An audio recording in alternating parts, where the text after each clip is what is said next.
BRS MLC కవిత నిజామాబాద్ జిల్లాలో ఇందలవాయి రామాలయం సందర్శించారు. బీఆర్ఎస్ పార్టీ హయాంలో అన్ని గ్రామాల్లో చిన్న ఆలయాలు కూడా అభివృద్ధి చేస్తామని తెలిపారు.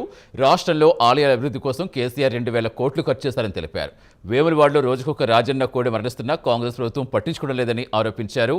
ఆలయాలపై ఏమాత్రం శ్రద్ధ ఉన్నా ముఖ్యమంత్రి రేవంత్ రెడ్డి తక్షణమే తగిన చర్యలు తీసుకోవాలని కవిత డిమాండ్ చేశారు.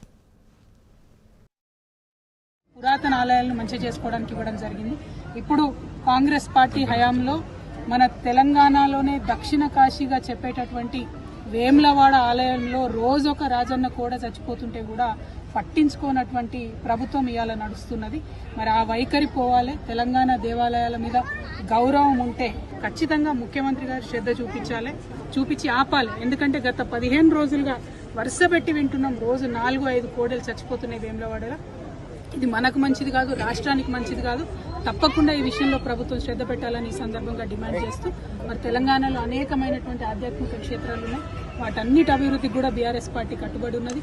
ఇదివరకు కూడా నిధులు ఇచ్చినాం, మళ్ళా వచ్చేది మన ప్రభుత్వమే, మళ్ళా కూడా నిధులు ఇస్తామని ఈ సందర్భంగా తెలియజేస్తా ఉన్నాము. Thank you. జై